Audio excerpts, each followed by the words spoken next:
બોલો શ્રી કૃષ્ણ ભગવાન કી જય હો। આદ્ય શક્તિ માં ખપરવાલી પાવાગઢ વાલી મહાકાળી માત કી જય હો। મહાભારતની કથા સાંભળનાર સર્વે શ્રોતાજનોને અને ભાવિક ભક્તજનોને મારા શંકરપુરીના ઓમ નમો નારાયણ।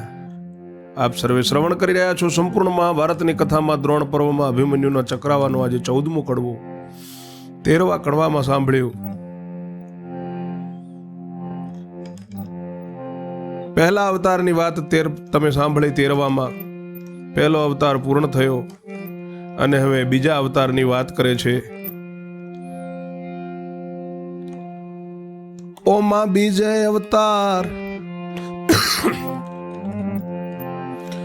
ઓમાં બીજે અવતાર અવતરી માં હું માળણની કુંવરી રે। ઓમાય અભિમન્યુ પુત્ર થઈ અવતર્યો પોતે રાજ દરબાર રે। તેની સભામાં પુષ્પ મૂકવા જાતો તો હરનીશ મારો તાત રે। તે મુજ તાતને તાવ આવ્યો તે મને મોકલી મારી માત રે।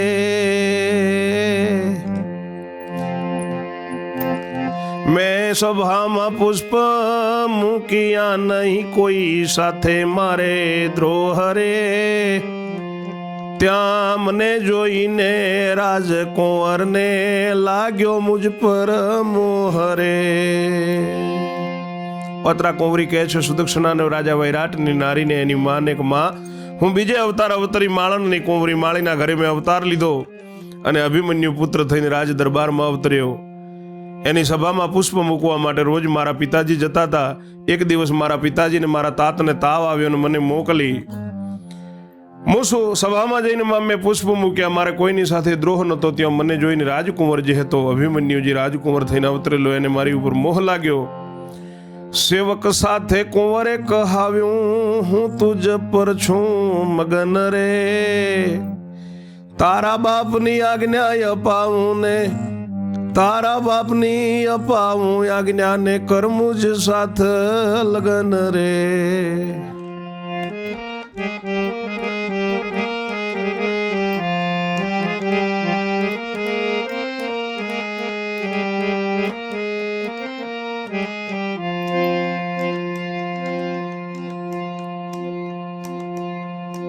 ઓમાં મુજને અવળું સૂજ્યું તે કહાવ્યું સેવક સાથ રે। કેવડાવ્યું કે હું તુજ ભગીની ને તું તો મારો ભ્રાત રે। એ સંદેશાથી કુંવર કકળ્યો ને મને ઘેરવા મૂકી ચોકી રે। એક દાડો બાગમાં પુષ્પ લેતી તી ત્યાં આવી કુંવરે રોકી રે।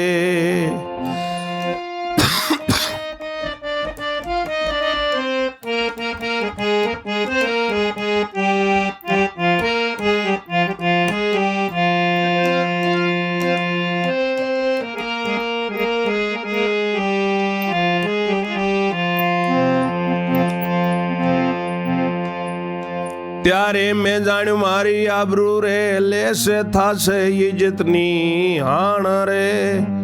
એવું સમજીને પડી કુવામાં મેં કાઢી નાખ્યો મારો પ્રાણ રે।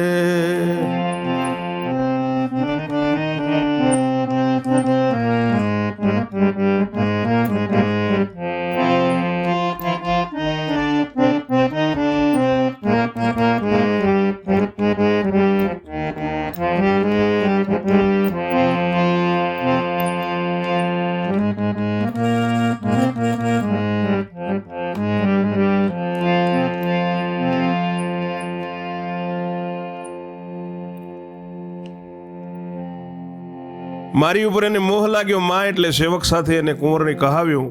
કુંવરે એવું કહેવડાવ્યું હું તારી ઉપર મગન છું ને તારા બાપની હું તને આજ્ઞા અપાવું તું મારી સાથે લગ્ન કર।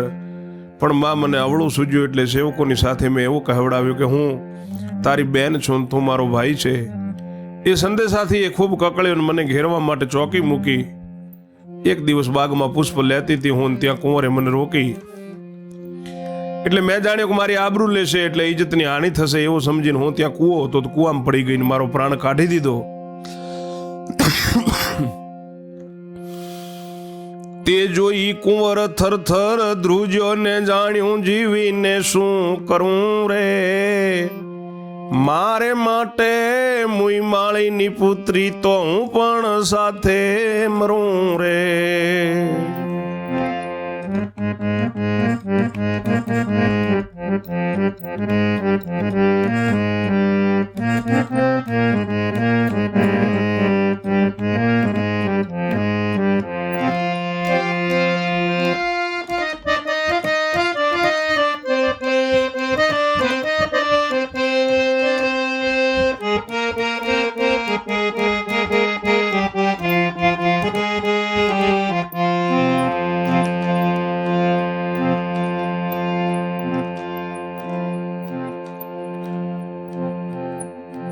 એવું જાણી રાજકુંવરીઓ પડ્યો કુવાની માય રે. એ રીતે બંનેનો દેહ છૂટ્યો જળમાં ઝંપલાયા ત્યાંય રે. તું તો સોંભળ મારી માય રે, મારા પાપે વાતણ જાય રે. મારા પાપે હે વાતણ જાય રે, મારો બીજો અવતાર પૂરો થાય રે. પોતરા કુંવરી કહે છે એની માને કે માં, એ જોઈ હું કુવામાં પડી ગઈ એટલે કુંવર પણ મારી ઇજ્જતની હાનિ થશે ને આબરૂ જશે ને મને જોઈને મારાથી માળીની કુંવરી પડી છે તો હું સાથે મરો એવું જાણીને રાજકુંવરે કુવામાં પડ્યો. એ રીતે અમે બંનેનો દેહ છૂટ્યો જળમાં પડ્યા. ત્યારે મારી માં સાંભળ, મારું પાપ છે, મારા પાપથી મારી સાથે એવું થાય છે ને મારા પાપે મારા કર્મે મારી રીતે આ મારા અવતારોમાં એવું થયું. મારો બીજો અવતાર પૂરો થયો માં. એમ અવતાર બીજો ગયો સાંભળ મારી માત. વદે વલ્લભ કહે છે ફરી ત્રીજા જન્મની વાત. પોતરા કુંવરની હવે આગળ ત્રીજા જન્મની વાત કરે છે. તે આપ આગળના 15મા કડવામાં શ્રવણ કરશો. ત્યાં સુધી મારી વાણીને હું વિરામ આપું છું. જય જય શ્રી રણછોડ. ઓમ નમો નારાયણ.